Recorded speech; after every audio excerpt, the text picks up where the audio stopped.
Hello, this is Miss Andrea.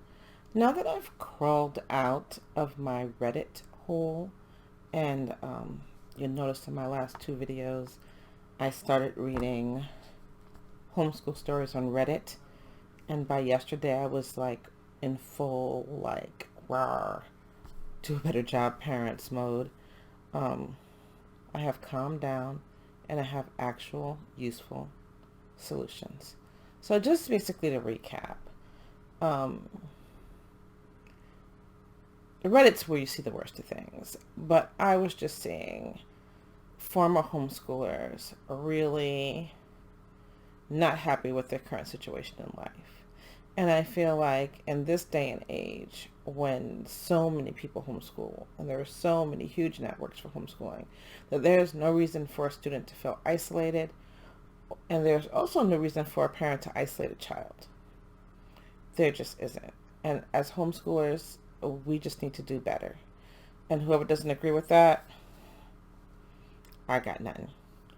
But today is Monday, and on Mondays, I promised to find free homeschool resources to present on this day of the week.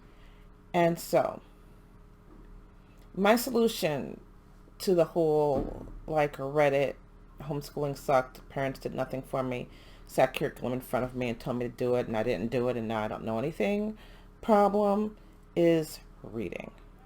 Read, read, read, read, read, read, read, read. I was in special ed in kindergarten and first grade. At the end of first grade, they found out that I was actually kind of advanced, but I still struggled for a while in some things, having started my education in special ed. And then one day, I want to say third grade, a teacher whose name I want to say is Mrs. Opachu, um, handed me a book, and it was The Lion, the Witch, and the Wardrobe. And I read that book, and I brought it back 2 days later, and she gave me another book, and I think it was part two, and I read the whole series, and then I started taking advantage of our school's bookmobile, like big time, and was just bring home, I would just bring home 4 to 5 books every week and read them. That is what propelled my education. Um, sure, I learned the basics in school, but my love for learning and my curiosity happened in reading books. So, parents, if you feel lost, but you know you need to homeschool and you don't know what else to do, get your kids reading. First of all, what should they read? Here, let's go here. Yeah. Let's start here. What should they read? Scholastic Books likes to sell you books. But besides that, let's move over here. But besides that, they kind of give you an idea of what is age appropriate for your student. So you can go to the Scholastic store just to get your book list. You don't have to buy this stuff. Scholastic's kind of overpriced. Sixth grade. But you can go on Scholastic and find out what kids the age of your kids are reading and what they're interested in. Now, these are the less classic books. These are books written by pretty much current authors. And I wouldn't put them on a diet of completely current books and novels, but I also wouldn't put them on a diet of all classics. I would literally say, I pick a book, you pick a book. I would always pick classics, and I would always encourage them to pick modern books. That way they get a good, balanced diet of reading. Another thing I like to do is pick books based on whatever we're studying in history and science. If I can find a book that relates to that, a biography or just even sometimes a historical fiction that relates to what we're studying in other subjects, I'm going to throw that book in there. So how do we get books? Well, the library has free books. I realize libraries are closed right now, but some locations you can call your library with your book list and go pick up your books and then drop them off the same way.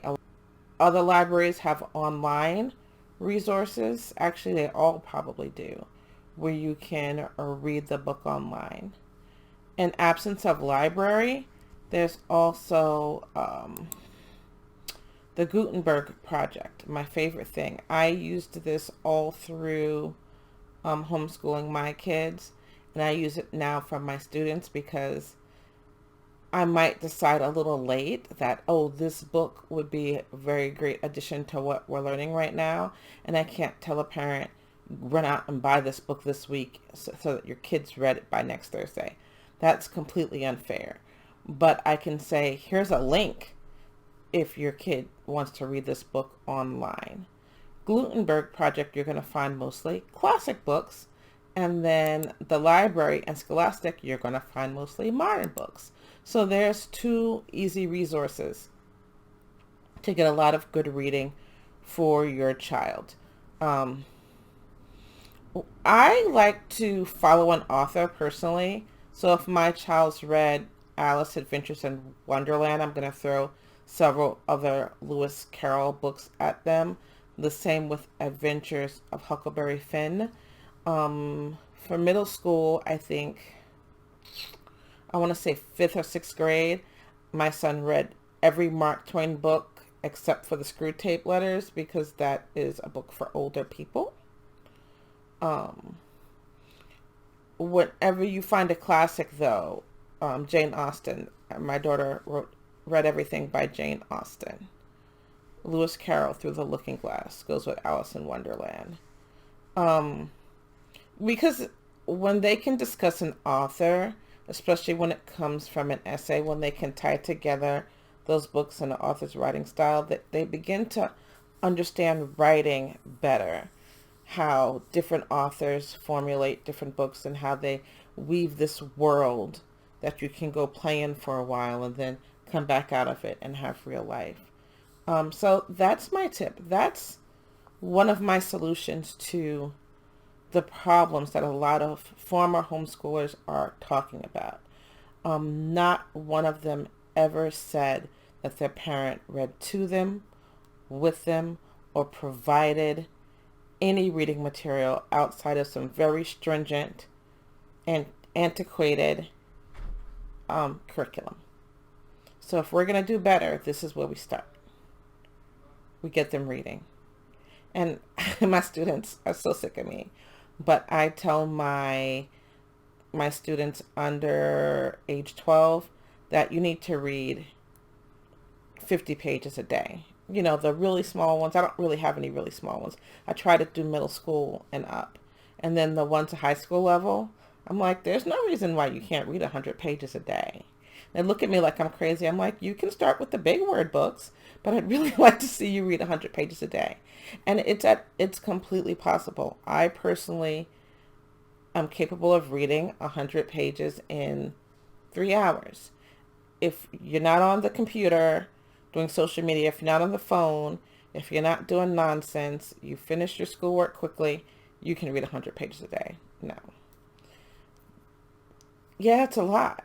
But my daughter also got a perfect score on her verbal SAT. And this is what she did. My son chafed at reading, but he still didn't suck. He still didn't suck. And he got to a certain age and changed his attention to programming, which was equally acceptable. But if you don't start them reading and get that thirst for more and more stories, more knowledge, more interesting things going, you're not going to have a good outcome, and you're not going to have happy kids. Find me a homeschooler who read. Find me a homeschooler who read a lot and is unhappy. Because I'd like to ask them some questions. Like, seriously. So That's all I have. Until next time.